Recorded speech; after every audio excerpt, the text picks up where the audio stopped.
হুজুর আকরাম সাল্লাল্লাহু আলাইহি ওয়াসাল্লামকে জিজ্ঞাসা করা হলো যে কুরবানি কি জিনিস। নবী করিম সাল্লাল্লাহু আলাইহি ওয়াসাল্লাম বললেন, সুন্নাতু আবিকুম ইব্রাহিম আলাইহিস সালাতু ওয়াসসালাম।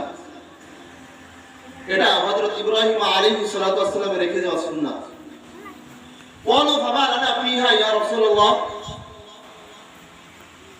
এই কুরবানি যে হযরত ইব্রাহিম আলাইহিস রেখে যাওয়া সুন্নাত, এর মধ্যে কি উপকারিতা আছে, এর লাভটা কি? হুজুর আকরাম সাল্লাল্লাহু আলাইহি ওয়াসাল্লাম বলেন, কুরবানিকৃত পশুর প্রত্যেকটি পশমের বিনিময়ে আল্লাহ পাক রব্বুল আলামিন তার বান্দাদেরকে একটি করে নেকি দেবেন। সুবহানাল্লাহ। সাহাবায়ে কেরামরা বললেন যে এই সুযোগ কি, এই অফারটা কি ভেড়ার ক্ষেত্রেও? নবী করিম সাল্লাল্লাহু আলাইহি ওয়াসাল্লাম বলেন, ভেড়ার ক্ষেত্রে। সুবহানাল্লাহ বলবেন না? যেহেতু কুরবানির মাসাইল সম্পর্কে আপনাদের সামনে আমি আলোচনা করব, আলোচনার বিষয়বস্তু থাকবে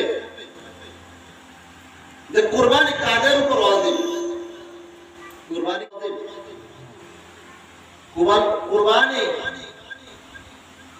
কাদের উপর ওয়াজিব, কতটুকু সম্পদ তার কাছে থাকলে কুরবানি ওয়াজিব হবে, এই বিষয়গুলো আমি আপনাদের কাছে খোলাসা করব ইনশাআল্লাহ।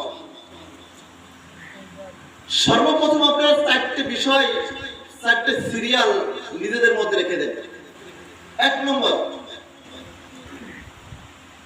কুরবানির জন্য এক নম্বর হলো টাকা। এক নম্বর কি? টাকা। আপনার কুরবানিকৃত পশু কেনার জন্য আপনার সর্বপ্রথম লাগবে টাকা। দুই নম্বর, যদি আপনার নেশাবকৃত মাল কম থাকে তাহলে আপনার ভাগই গুছাইতে হবে। কি? ভাগই গুছাইতে হবে।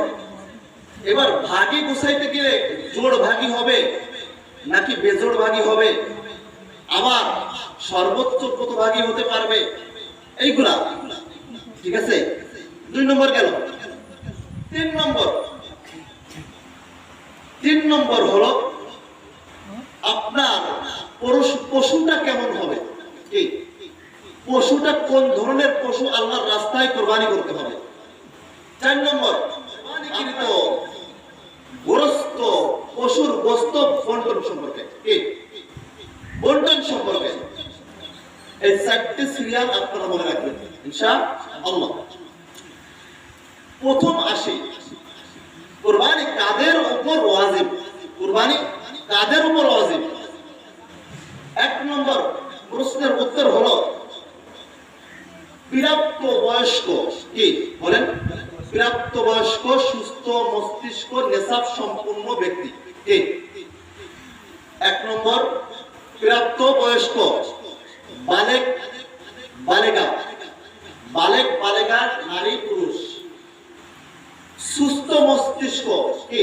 সুস্থ মস্তিষ্ক, উন্মাদ বা পাগল হলে হবে না, সুস্থ মস্তিষ্ক হতে হবে। 3 নম্বর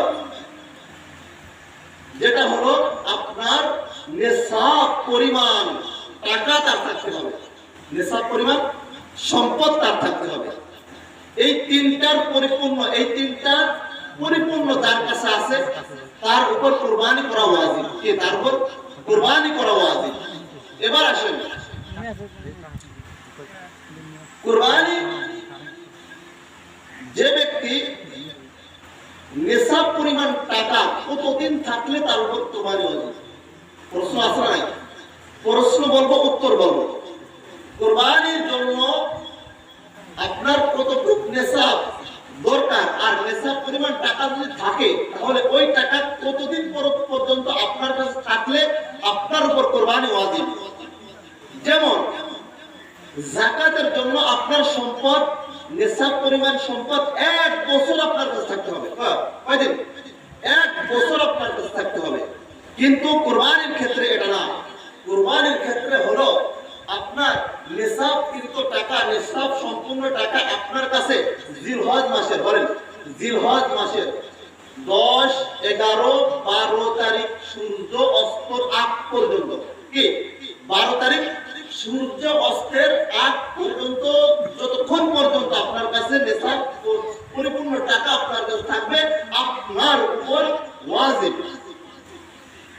এই ব্যাপারে আল্লাহর হাবিব সাল্লাল্লাহু আলাইহি ওয়াসাল্লাম বলেন,